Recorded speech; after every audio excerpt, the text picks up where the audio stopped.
अस्सलाम वालेकुम जी दोस्तों, आज मैं शारजा में मौजूद हूँ। जैसा कि आप जानते हैं कि मैं आपसे पहले भी वादा किया था कि यहाँ पर मैं शारजा और दुबई में पहुँचकर यहाँ के जो हालात होंगे वो आपके साथ शेयर करूँगा। यहाँ पर हमारे साथ एक भाई मौजूद हैं जो यहाँ पर पहुँचे हैं और अपने उन्होंने कारोबार भी रन किया हुआ है। इन्हीं से पूछते हैं किस तरह यहाँ पर पहुँचे हैं, क्या करते रहे हैं, क्या कमाया है, क्या गँवाया है। ये वीडियो उन लोगों के लिए होगी जो वहाँ रहते हैं और वो दुबई, शारजा या किसी भी अरब प्लेसेस में जाने की सोच रहे हैं। तो हम अपना ज़्यादा टाइम वेस्ट नहीं करते और इनसे पूछते हैं। ये भाई क्या नाम है आपका? मोहम्मद नवाज मेरा नाम है जी। जी और जी। मैं लाहौर से आया हूँ। जी जी। तो यहाँ पे जो है मैं पहले अपने एक दोस्त के साथ आया था। हम्म। उसने मुझे वहाँ पे कहा था कि हम वहाँ पे जाके तो वीज़ा लेंगे और बाइक राइडर का जो है ना डिलीवरी का काम करेंगे। ठीक है। यहाँ पे वो भी छुट्टी गुजार के आया, उसे 1 मंथ की छुट्टी मिली थी। तो वो 3 मंथ वहाँ पे गुजार के आया छुट्टी। तो जब वो यहाँ पे आया तो उसको भी मतलब यहाँ पे जो जॉब छोड़ के गया था वो जॉब नहीं मिली। उन्होंने कहा उसको भी फारिग कर दिया कि हम लोगों ने एक नया बंदा रख लिया था।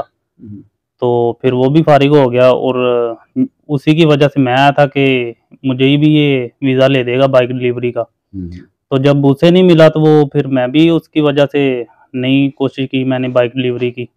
और बाद में मतलब हम लोग ट्राई करते रहे हैं डिफरेंट कंपनीज में, लेकिन वो पता चला है कि अब उसकी डिमांड नहीं है इतनी बाइक डिलीवरी की। अच्छा। तो उसके बाद फिर हम लोगों ने जो है वो अपनी जॉब सर्च करनी शुरू की है मैं उसमें। मैं नाज़रीन आपको बताता चलूँ कि पिछले दिनों में एक जो वीज़ा थे उनकी बड़ा एक धूम मची हुई थी बाइक राइडर्स की, जो है जो पिज़्ज़ा डिलीवरी करते हैं या फिर होटल वाले सेटअप में वो अपनी डिलीवरी करते हैं, और बड़ा वो एक कॉमन वीज़ा चल रहा था और लोग बड़े शोर डाला हुआ था कि आप ना जी डिलीवरी वीज़े पे जाओ, डिलीवरी वीज़े पे जाओ। तो आज से 1 साल पहले यहाँ पर वाक़ई इस चीज़ का ट्रेंड चला भी था और अब भी चल रहा है। लेकिन इसमें एक वाज़ह कमी आ गई है, लोग अब परेशान हो रहे हैं यहाँ पर आके इस वीज़े के ऊपर। तो मज़ीद भाई से जानते हैं कि आपने क्या यहाँ पर कितने का वीज़ा लिया था? वो भी वीज़ा हम लोगों ने लेना था। जब मैं आया था मैं विजिट वीज़े पे आया था। ठीक है। वीज़ा मैंने नहीं लिया था, मैं विजिट वीज़े पे आया था यहाँ पे। और यही सोच के आया था कि वहाँ पे जाके अपनी मर्जी से जॉब सर्च करके फिर उस कंपनी में वीज़ा लगवा लूँगा। हुँ, लेकिन जब यहाँ पे आया हूँ तो यहाँ पे हालात ऐसे नहीं थे। हुँ। तो उसके नहीं, ये जो बाइक राइडर का वीज़ा है, इस पे नहीं आप आए थे? नहीं, बाइक राइडर पे नहीं आया था। वो मेरे दोस्त ने कहा था कि हम लोग वहीं पे जाके तो वीज़ा ले लेंगे। बाइक राइडर का? हाँ जी। अच्छा, जिस ठीक है। कंपनी में मतलब यहाँ पे ये सिलसिला कार है ना कि जो कंपनी आपको ऑफ़र करती है जॉब की, वो अपनी ही कंपनी से आपको वीज़ा प्रोवाइड करती है। ठीक है। आपने उसी के साथ काम करना होता है, जो भी आपका टाइम टेन्योर सेट होता है। आपने कितने पैसे लगाए थे आने के लिए?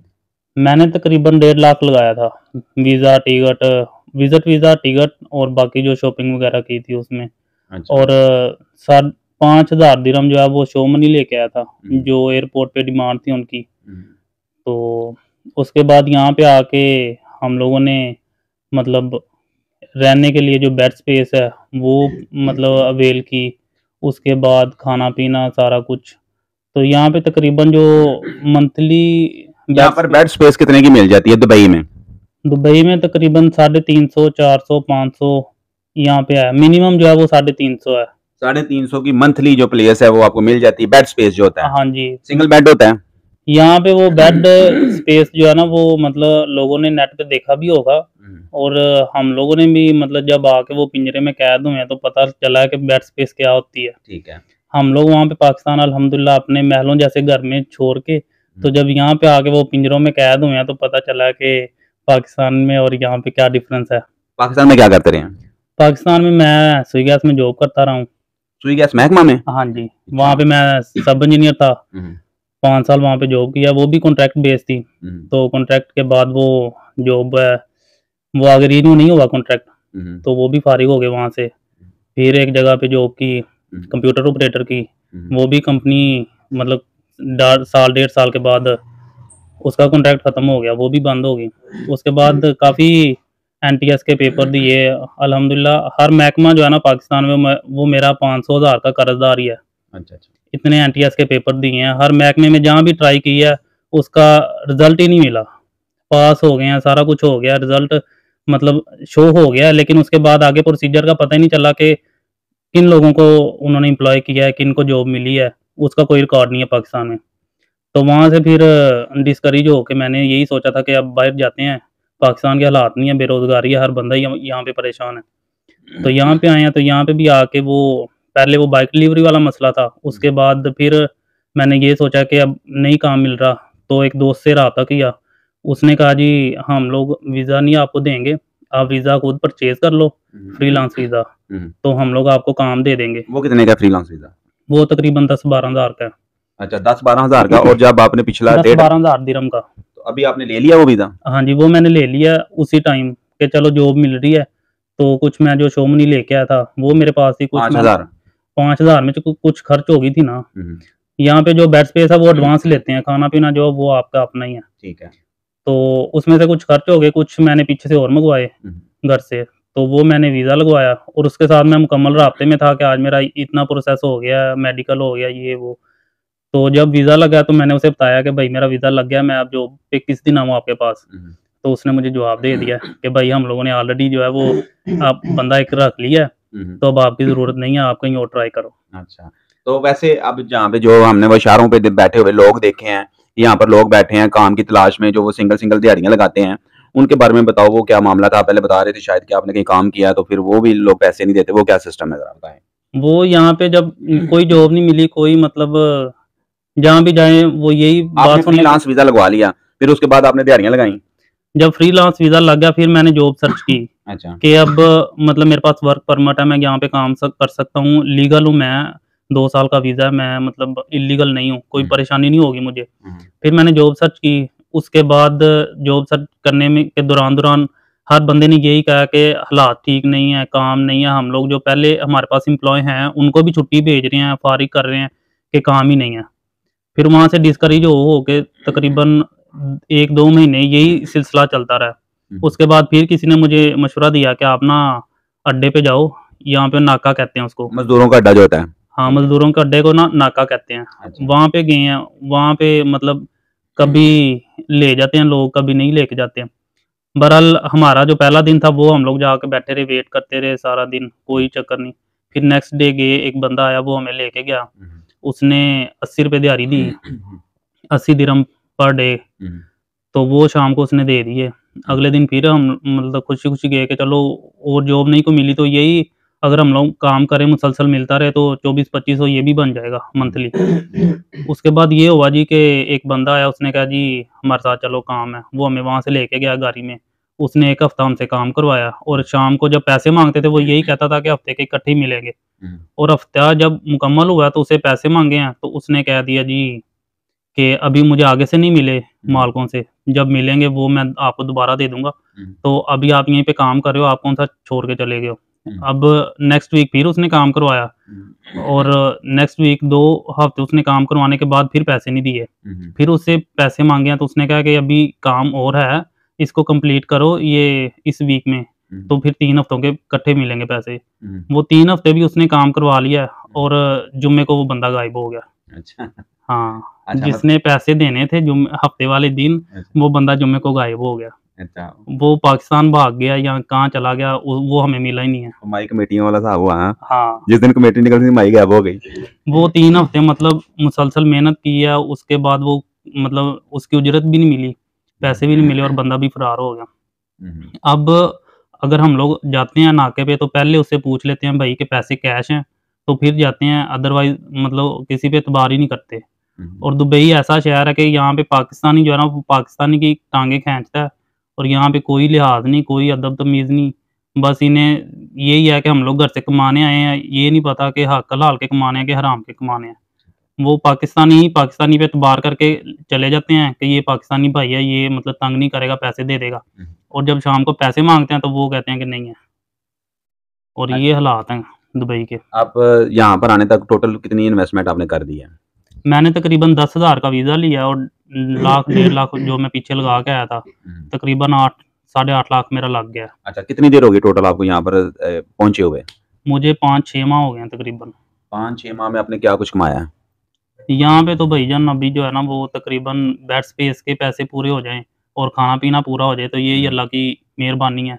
गनीमत समझें इसको कि हालात इतने टाइट हैं कि काम नहीं मिल रहा और अगर 1 दिन हफ्ते में आपका लग गया तो 2 हफ्ते आपने रूम में बैठ के उसको बस खाना ही है। ठीक है। तो काम के हालात यहाँ पे कुछ भी नहीं है।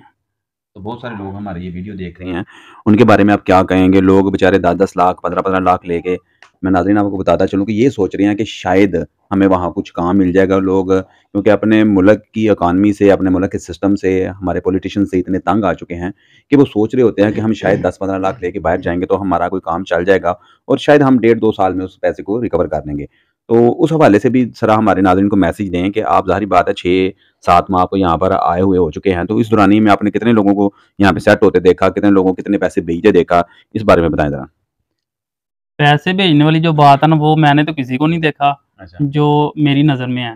जो हुँ। मेरे होते हुए आए हैं और जिन्होंने मतलब काम मेरे सामने स्टार्ट किया या रहने लगे हैं वो। तो हालात इतने टाइट हैं, हर बंदा कहता है कि ऑनलाइन अप्लाई करो, आपको कोई ना कोई जॉब मिल जाएगी। ऑनलाइन अप्लाई किया है, तो वो यहाँ पे ना एजेंट होते हैं, वो बुलाते हैं, वो कहते हैं कि 150 200 दिरहम दे दो आप, आपको 1 हफ्ते में नौकरी पे लगवा देंगे। वो 150 200 दिरहम लेते हैं और बाद में वो फ़ोन भी नहीं उठाते और अगले ही हफ्ते उन्होंने वहाँ से अपना ऑफ़िस भी चेंज कर लिया होता है। अच्छा। इस तरह के यहाँ पे फ़िल्में हैं सारी। अच्छा, अच्छा। तो ये सारी ड्रामेबाज़ी है और ज़्यादा जो है ना वो पाकिस्तानी होते हैं, हुँ, जिनको पता होता है कि हमारे पाकिस्तानी भाई हैं, इनको मतलब चूना बड़ी आसानी से लगा लेते हैं हुँ।